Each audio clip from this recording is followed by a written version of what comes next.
구독, 알림 설정까지 부탁드립니다. 오늘도 우리 사는 이야기 찾아주셔서 감사합니다. 사연자분이 보내주신 이야기 시작해볼게요. 안녕하세요. 저는 40대 중반의 여성입니다. 의사인 아버지를 두었고 그 영향인지 열심히 공부해서 늘 전교에서 1등이었습니다.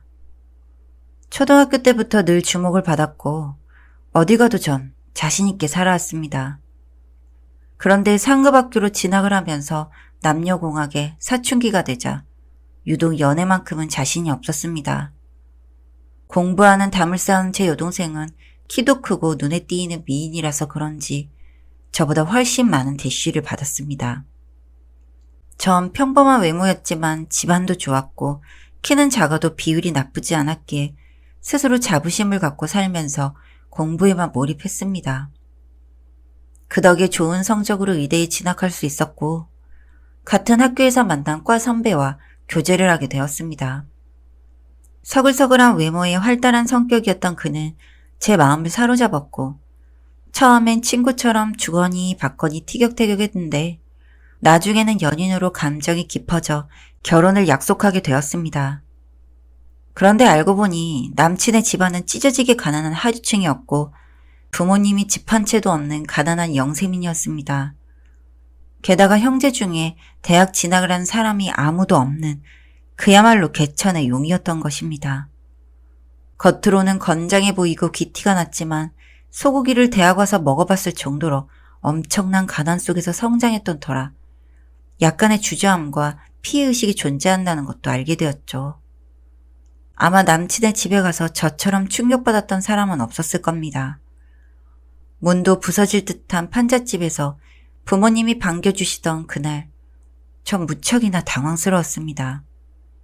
그 집도 월세집이라는 것에 더 놀랐습니다.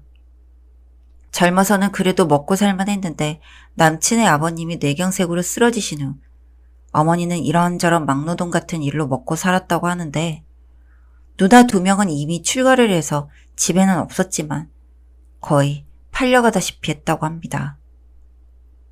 고민이 되어 잠도 뒤척이며 병원 일에도 집중하기 힘들었지만 언젠가는 넘어야 할 산이니 결심을 하고 집에 남친을 데려왔습니다. 저희 집안은 대대로 의사 집안이기도 했었고 강남 붐을 타기 전에 이미 이곳에 터를 잡아서 꽤 알아주는 고급 빌라에 살고 있었습니다. 저 역시 차를 몰고 출퇴근을 하고 있었고요. 남친은 저희 집에 와서 많이 놀란 것 같았습니다. 아버지가 퇴근 전이시라 기다리던 중에 제 여동생이 수면바지 차림으로 거실에 나왔다가 놀라서 다시 들어가는데 그 모습을 유독 바라보는 남친의 시선이 예사롭지가 않았습니다. 하지만 늘 제 여동생을 보면 늘 그런 일이 빈번했기 때문에 전 그냥 넘어갔습니다. 그날을 전 절대 잊을 수 없었고 잊어서는 안 되는 날이었는데 그걸 미처 깨닫지 못했습니다. 아버지가 오시고 저희는 도우미 아주머니가 준비한 저녁 식사를 하면서 이런저런 얘기를 나누었습니다. 와인을 마시면서 대화를 나누는 것을 보니 아버지는 그래도 남친이 썩 마음에 들진 않아도 같은 의사라는 점에서 그나마 다행이라는 것 같았습니다. 여동생은 입이 짧은 데다 약속이 있다고 하면서 전체 요리만 먹고 일어섰습니다. 엄마가 눈치를 줬는데도 불구하고 요란한 화장을 하고 야시시한 옷을 입은 채 다녀오겠다며 사라졌죠. 여자인 제가 봐도 제 여동생은 정말 한눈에 반할 만큼 섹시하고 예뻤습니다. 그 외모로 삼수까지 해서 지방대를 나온 학벌의 소유자라고는 상상하기 어려웠습니다. 그런 동생 흘깃 보는 남친을 보니 참 뭐랄까 자존심이 구겨졌습니다. 남친을 지하철역까지 데려다주면서 참으로 만감이 교차했습니다. 엄마를 비롯한 외가 식구들과 여동생은 제 결혼을 반대했고 아버지는 중립이셨습니다. 걱정되는 건 경제력이 아니라 처가에 뭔가 기대하는 것 같은 느낌을 받으셔서 그런 거라고 말씀하셨습니다. 결혼 전에는 몰라도 나중에 마음이 바뀔 수 있다는 점에서 그러셨는데 저도 많은 고민이 되었습니다. 남친은 반대하는 결혼은 하지 않겠다면서 답을 기다리겠다는 모호한 답변을 해서 저를 더 힘들게 만들었습니다. 솔직히 남친에 대한 감정이나 설레임은 그 어떤 남자를 만나도 느낄 수 없다는 확신이 있었습니다. 다만 저만 그런 건지 남친도 같은 마음인지 알 수 없다는 게 문제였죠. 전 부모님을 설득했고 절대 문제가 생기지 않게 책임지겠다고 다짐을 했습니다. 여동생은 계룡남이 뭐가 좋냐고 투덜댔지만 그건 아예 무시했고 제가 어떻게든 잘 살아보겠노라고 무릎까지 꿇고 허락을 받아냈습니다. 오랜 기다림 끝에 저희는 양가의 허락을 받고 결혼에 꼴이 날 수 있었습니다.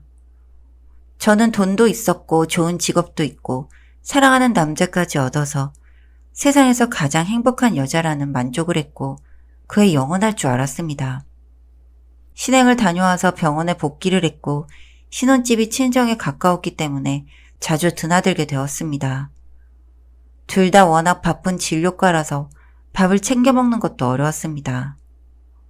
친정엄마는 반대할 땐 관계가 상당히 어렵게 될 거라는 생각을 했는데 막상 사이를 삼고 보니 이뻐 보였는지 이런저런 보양식을 해주고 저에게도 젊을 때 아이 갖고 낳으라면서 베이비시터는 붙여줄 테니 염려 말라고 하시는 겁니다. 사실 전 먼저 다가서는 쪽이었고 남편은 그저 응하는 편이었습니다. 남편과 저는 보통의 연애나 결혼에서는 흔치 않은 무덤덤한 관계로 결혼 생활을 했고 누가 봐도 의무 방어전처럼 살아가는 듯 했습니다. 처음에 일이 피곤해서 그런가 했지만 저에 대해서 여자로 느껴지지 않는 게 아닐까 싶을 정도로 사랑을 느끼기 힘들었습니다. 뒤늦게 친정 식구들을 불러서 집들이를 하게 되었는데 여동생이 불참을 하자 서운한 티를 내면서 처제는 왜 안 왔냐면서 꼬치꼬치 묻는 거였어요. 사실 갑자기 맞선이 잡혀서 동생은 호텔 커피숍에 나가 있던 건데 굳이 말할 이유를 못 느껴서 그냥 친구 만나러 간다고 해버렸습니다. 식사 중에 와인을 마시고 아버지가 좀 취하셔서 제가 바래다 드린다고 나서자 남편이 다녀오겠다고 하는 겁니다. 마침 한약을 먹어서 둘 다 술은 안 한 상태였죠. 전 어떻게 할까 하다가 남편이 모는 차에 동승하라고 부모님을 모셔다 드렸는데 그때 마침 동생의 맞선남이 집에 데려다 주면서 애정어린 눈길을 주고받았는데 그 모습을 본 남편이 아주 못마땅해 하는 겁니다. 집에 다시 와서는 뭐 하는 놈이냐, 인상이 좋지 않다고 악담을 하는 겁니다. 그래서 들으라는 듯이 재경부 장관 아들이고 현직 검사라고 얘기를 하자 그제서야 입을 다물었어요. 외모도 그렇고 집안도 워낙 뛰어나서 남편이 비벼볼 상대도 아니었죠. 제 동생에 대한 호기심이 유난하다고 생각했고 싸움을 걸자면 걸 수도 있었는데 일단은 참고 넘어가기로 했습니다. 남편이 나중에 외도를 하게 되면 걷잡을 수 없겠다는 생각뿐이었습니다. 제가 당직이었던 날 남편은 먼저 퇴근을 했고 집에 먼저 들어가게 되었습니다. 어차피 밥은 다 해결하고 간 상황이고 굳이 당부할 것도 없어서 먼저 자라고 했습니다. 아마도 마음을 비운 상태라 의심할 기력도 남아있지 않았던 것 같습니다. 그날 밤을 새고 들어가는데 눈에 익은 차가 지나가고 있었고 돌아보니 동생의 차였습니다. 그때 시간은 꽤 이른 오전이었고 아무리 생각해도 아침잠이 무척이나 많은 아이가 그 시간에 저희 집에 올 일은 없었습니다. 집에 들어가서 보니 침실에 남편이 누워서 자고 있었고 바로 옆 베개와 침대 시트가 헝클어져 있었습니다.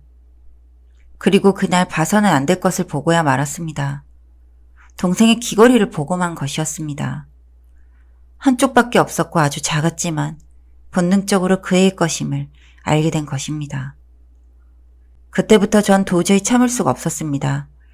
이 결혼을 끝까지 유지했다간 정신병에 걸려서 목을 맬 것만 같았습니다. 이 모든 사실을 까발리고 엎어버릴까 천번 만번 생각을 했는데 아직은 때가 아니라고 믿었고 증거를 좀 더 모아야 했죠. 제 차의 블랙박스와 주변 CCTV 그리고 베개 위에 널브러진 채모를 일일이 지퍼백에 담아서 DNA 감식을 의뢰했죠. 예상대로 결과는 동생 것으로 나왔습니다. 일단 동생을 불러서 따졌더니 미친 거냐? 자긴 그런 일이 절대 없다고, 형부 같은 사람은 트럭으로 줘도 안 갖는다고 하더니 증거를 내미니까 한 번만 용서해달라고 잘못했다고 하는 겁니다.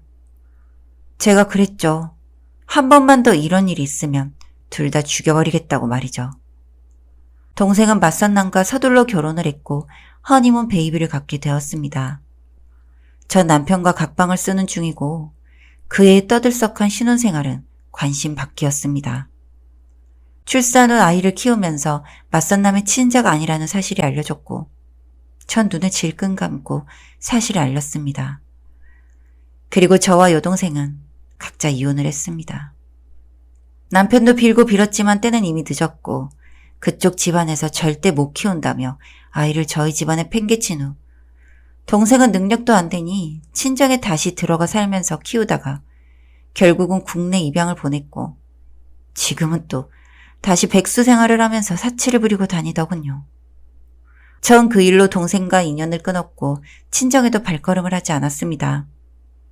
전 남편은 지방의 작은 종합병원에 페이닥터로 일하고 있고 저는 개원을 해서 열심히 일하고 있습니다.